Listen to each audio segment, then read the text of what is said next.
Hello everyone, I'm Arti from Curious Minds Therapy. Thank you again for joining me in today's presentation. There have been so many times in my session where clients talk about how they're spending their time in taking care of everything in their life that eventually stresses them out. So I often ask them, well, you take care of everything else, but who takes care of you? And I generally get a response, good question, oh, no one really. So then I ask, how do you take care of yourself? And again, I get the same sort of a response. Well, I haven't really thought about it, or I don't really think about self-care that much. So in this presentation, I will talk about self-care because you are just as important as every other thing in life. So let's start off by looking at what is self-care. There are definition, other definitions out there, but this is the way I define it. It's ways in which we look after ourselves, understand our strengths, vulnerabilities, and make improvements in all aspects of our lives, physical, psychological, social, and spiritual, so that we can give our very best to our loved ones and community. Now, there are 4 to 8 types of self-care, but I'm only covering 4 because I believe they're all interrelated anyway. So the 4 types of self-care are physical, psychological, social, and spiritual. Self-care is not a linear kind of one-way process. It involves different aspects of ourselves to actually work together to create a good new as such, or a good self, a sense of self. So let's look at physical self-care. When I talk about physical self-care, I'm literally talking about how you're taking care of your body. You may want to do something like exercising.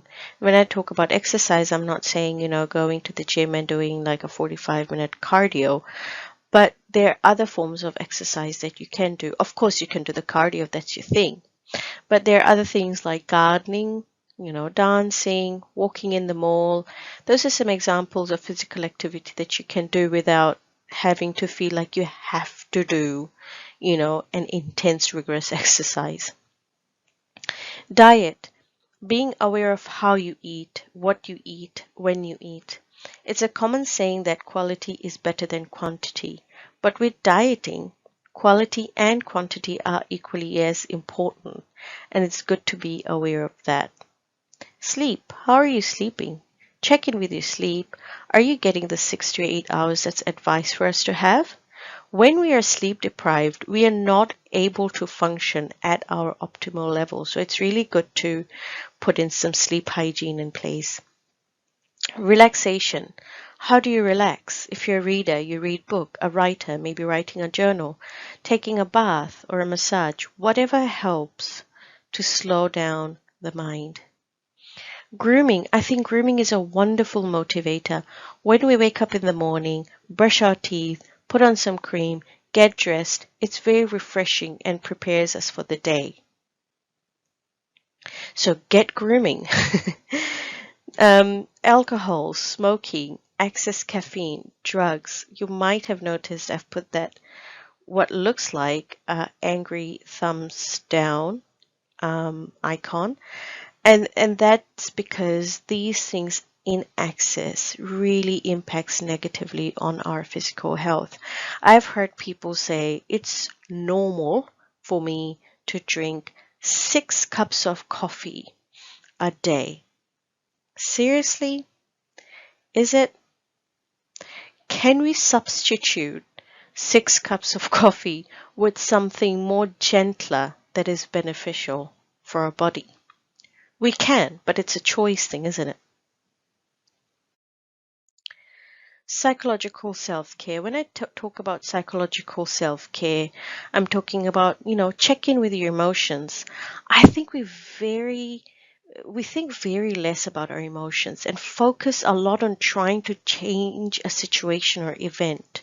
Emotions are very informative in telling you what your mind and body needs at the time. So it's good to check in with your emotions. Are you sad, angry, frustrated, happy, whatever? Good to check in with emotions. Thoughts and behaviors. How are you thinking? Negative versus positive thoughts. Behaviors. Are they helpful or are they a hindrance? Look at your environment. It's said cluttered environment equals cluttered mind. Um, so when you clear away your environment, make it fresh and clean, see how you feel. Often when I clean up my home, I actually feel so much joy. I'm like, I can't believe my place looks so good, and I feel so refreshed, and I feel so motivated to actually do things in my own house. Self-reflection. I'm talking about, becoming aware. Um, Looking at the improvements that you want to make in life, looking at the goals that you want to make in life. Do you have goals? Do you want to make goals? Do you have a purpose? Do you have meaning? Things like that. Meditation, mindfulness, these are great exercises to really help you recenter and focus your mind to the task at hand, but also for your mind to be more at ease, slow down from all the hustle and bustle and all the tangent, wandering kind of thinking, and just refresh your mind. So these meditation and mindfulness are good exercises. Therapy, when I'm saying therapy, I'm talking about, counseling, going to psychologists, going through hypnotherapist, to share with someone, to express your concerns and find some clarity and see things in different perspectives. So going to therapy can be really good for that. Social self-care. When I'm talking about social self-care, I'm talking about, talking to friends and loved ones who really understand what you're going through.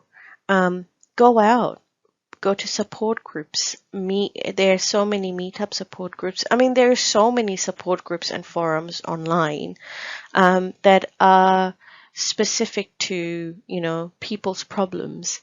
And when you go to support groups, it's a good way of seeing people going through familiar problems and also what they're doing with them, what are their experiences, and how they're resolving things. And that might give you some information and ideas about yourself. I've been to some forums and support groups myself, and I've found it really, really supportive. Try new things, like new projects, things you have never actually thought that you want to do. Give it a go. You might be really amazed that you're good at something that you thought you're not. Professionalism. How are you taking care of yourself at work? Because work can be really stressful and it can be very overwhelming. And if we're not aware of how we are taking care of yourself at work, then it affects the way we work. It can be a hindrance to how we are responding to other people at a workplace as well. So it's really good to be aware of your own thoughts, behaviors, your own emotions, you know, so that you can be much more functional at your workplace. Spiritual self-care. When I talk about spiritual self-care, I'm saying self-awareness, asking yourself the questions of, well, am I content? Am I at peace? Are you where you want to be? Who are you? Things like that. Getting to know yourself deep within, getting to know the core of who you are and who you want to be. Gratitude. I think we are the most self-critical people in our lives to ourselves, and I'm talking about ourselves here. Take some time and stop and think about all the good things that you have done in your life, all the support that you have provided to others when you were at your own vulnerable state. It's amazing to see how much good you have done in your life, and thank you for that. Show yourself that gratitude because you needs that. It's really important. Nature. Get out from your technology world. Go stand in the tree or something, I don't know, stand in the grass, look at the birds chirping. There's so many things happening around in this world that makes the world look bad. But the world is providing us with some wonderful things like nature for us to connect with. It's there for us to refresh us, to give us comfort and ease. So it's good to connect with nature. If you're a religious person, you may want to pray a lot because, connecting with God and expressing yourself with God makes people feel, again, at ease and at peace after they do the prayer. Connecting with higher consciousness. Now, when I'm talking about connecting with higher consciousness, what I'm saying is there are things in our lives that we cannot control, and we feel like there is just no solution. So we feel helpless. In many cultures, people have faith in God and often say, now it's in God's hand because we cannot control it. It's really a way of reassuring themselves that things will be okay. So higher consciousness is grounded in the belief that there is higher power within our own consciousness or mind that goes beyond our everyday, ordinary, day-to-day form of thinking. I believe that we all have it. It's a part of our mind that's most accessible when we are most relaxed. It's the part that's impartial, unbiased, and sees things from different perspective. And that's why meditation is so good, because it allows your mind to just open up to different ways of thinking and different ways of looking at things without being bombarded by too much, analyzing or too much critiquing. It just helps you to see things quite openly. So that's it. That's the end of our presentation. I thank you once again for joining me in this presentation. I've tried to keep it as short as I can.